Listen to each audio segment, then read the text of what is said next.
Bem-vindos à segunda parte de Arte da Guerra, desta vez para pedirmos ao embaixador que nos faça uma análise daquilo que foi também este fim de semana, o que eventualmente pode ser uma metástase da guerra na Ucrânia e que tem a ver com o facto de a extrema-direita alemã, o AfD, a Alternativa para a Alemanha, ter ganho as eleições na Turíngia, região do leste da Alemanha, onde as alternativas de extrema-direita são aparentemente bastante apreciadas, mas que pode dar indicações, apesar das eleições gerais estarem para o Parlamento estarem muito longe, ainda pode dar indicações preocupantes para o governo de coligação de centro-esquerda de Olaf Scholz. Não lhe parece, embaixador? As eleições legislativas, através das quais Olaf Scholz subiu ao poder e depois criou a coligação tripartida com os liberais e com os verdes, pareciam representar uma travagem no movimento crescente de afirmação da AfD.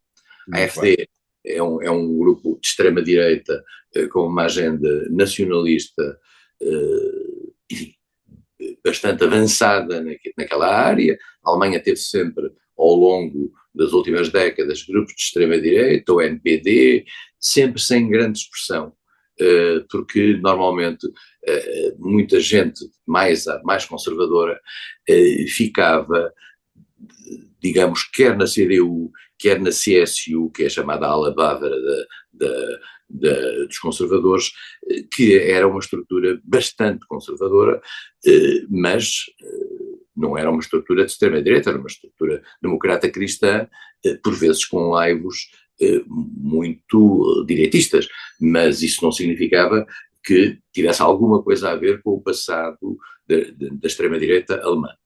Mas suficientemente à direita para absorver essa ala da sociedade alemã.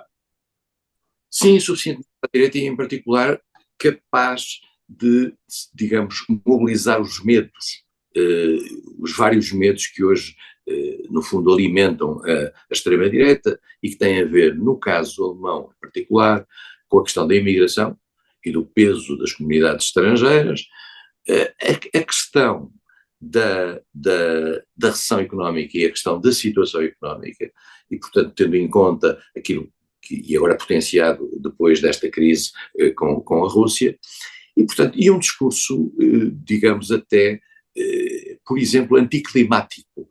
São negacionistas climáticos que estão nesse aspecto. Há aqui uma mistura, isto nunca se faz só com um vetor, faz-se com um conjunto de variáveis, mas em que a questão migratória é fundamental. A AfD, nestas eleições, para um distrito da Turíngia, aparece pela primeira vez com alguém eleito para um cargo importante. É pouco, mas foi um alarme dentro da Alemanha. Tendo em conta que as sondagens, e as verdadeiras sondagens são as eleições, mas as sondagens que têm vindo a surgir na Alemanha relativamente a umas possíveis eleições legislativas, atiravam à AfD, que eu julgo que teve, não sei se 12%, mais de 10%, mas eu acho que foi 12%, atiravam já para a casa dos 20%. Exatamente. É eleições, mas não há eleições. Portanto, quando não há eleições, é apenas uma mera sondagem. Se calhar depois as pessoas, quando vão votar, não votam necessariamente da mesma maneira que respondem às sondagens. Dito isto, há aqui uma grande preocupação. E essa preocupação é maioritária nos estados que são na zona leste da Alemanha, da antiga RDA. Exatamente. Que são estados mais permeáveis à extrema-direita, o que é extraordinário para um mecanismo mental que se pensava diferente, são mais permeáveis à extrema-direita e, portanto, há a dúvida sobre se no futuro, e em particular isso, há um bom teste para o ano, porque vai haver eleições em alguns estados alemães que são diferenciadas no tempo umas das outras, se repararmos bem, nós de vez em quando temos eleições para estados alemães, e, portanto, há aqui uma ideia que estados como a própria Turíngia, Brandemburgo e também a Saxónia podem, de repente, ser sujeitas a uma pressão grande por parte da AfD. Veremos em que medida é que isto funciona assim. Há um ponto interessante na vida política alemã, que também traduz que há um elemento saudável, é que, por exemplo, nesta eleição, que foi à segunda volta, todos os partidos colocaram-se ao lado do candidato conservador, todos os restantes partidos colocaram-se ao lado do candidato conservador, porque se considera que a AfD é um perigo para o sistema e para o sistema político.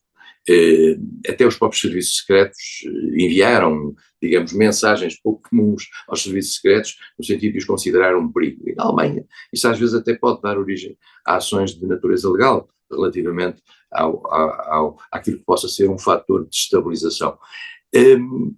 Tudo depende também, António, do que vai ser o futuro desta coligação. E convém já agora dizer que a AfD mantém uma posição muito crítica relativamente às sanções à Rússia. Não protege necessariamente a causa russa no conflito com a Ucrânia, mas é muito negativa relativamente aos mecanismos que foram mobilizados no campo ocidental e particularmente para a Alemanha nesta matéria. Haverá que ver também como é que o AfD reage relativamente ao rearmamento alemão, às questões do rearmamento, etc. Portanto, mas o que é importante é o seguinte: do resultado político desta coligação, em termos de efeitos práticos sobre a opinião pública, vai depender muito da capacidade que o AfD vier a ganhar. Se esta coligação não funcionar ou for vista pelos cidadãos como não cumprindo aquilo que são os seus interesses e os interesses da Alemanha, é natural que as forças fora deste quadro possam vir a crescer. E, portanto, quais são as forças que podem vir a crescer nisto? Por um lado, o SPD, por um lado os partidos conservadores normais, a CDU, naturalmente, que foi afastada deste processo, desta solução eleitoral, e a AfD. Estamos a trabalhar, então, praticamente no campo da direita. E isso é importante, é muito importante, e julgo que os alemães nisso têm uma grande consciência, e este problema, aliás, projeta-se em Espanha, projeta-se em Portugal, projeta-se na Itália, saber-se separar a extrema-direita da direita.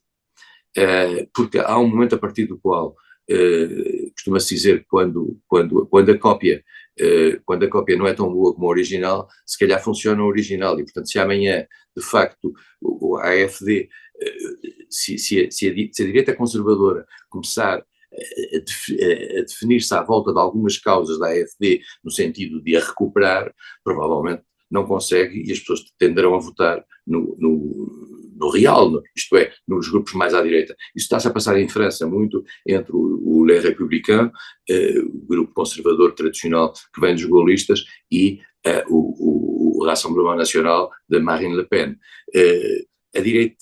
Quando a direita tradicional e democrática começa a tentar mimetizar a extrema-direita, normalmente quem ganha é a extrema-direita. E, portanto, eu acho que a CDU, que tem um papel extraordinário na vida política alemã, e vimos agora estes anos todos de Angela Merkel, e também no passado Helmut Kohl, tem eu diria, uma dignidade política que até agora a tem mantido, digamos, vedada a qualquer contágio pela extrema-direita, mas nunca fiando. Claro. Para uma resposta rápida, embaixador, é uma desilusão Olaf Scholz? Sei, é difícil perceber, porque a Alemanha está este governo introduziu mudanças muito significativas naquilo que era não só o perfil de cada um dos seus componentes. Claro. Ver hoje, digamos, os verdes ser o mais militar e pró-militar possível, é exatamente o contrário daquilo que nós tínhamos visto os verdes crescerem. Os verdes cresceram no passado, lançaram-se no passado, com uma agenda antimilitar fortíssima. Hoje estão ao contrário. Olaf Scholz consegue uma linha, digamos, social-democrata, mas que ao mesmo tempo parece, de certo modo, hesitar entre, por um lado, alguma lógica militarista que hoje está a marcar a imagem da Alemanha. Enfim, não é muito claro. E, por outro lado, os liberais também estão eles próprios menos liberais do que pareciam no início. Este governo é um governo muito estranho, é um governo que vive sob esta pressão muito importante da guerra, que, de certa maneira, é uma situação pouco natural para o governo. Portanto, as tensões são evidentes, mas os governos alemães têm uma característica notável, que é a capacidade, não obstante as suas divisões, se manterem até ao final. até ao final. É Exato. extraordinário, quase sempre isto funciona assim, a tradição assim o mostra, e independentemente até das lutas por protagonismo que nesta coligação se dão, em particular com Ana Helena Barbock dos Verdes e Olaf Scholz, o líder dos liberais não é tão proeminente, mesmo com tudo isto, eu acho que o governo tem vindo a conseguir ter uma postura comum. Devo dizer que este olhar da Alemanha demasiado para si próprio, ou bastante para si próprio, está a tornar a Alemanha, de certa maneira, um parceiro relutante na relação com a França. Pelo que o peso da Alemanha no plano europeu é um peso que lhe advém mais da sua própria posição do que propriamente qualquer tipo de articulação com outros parceiros.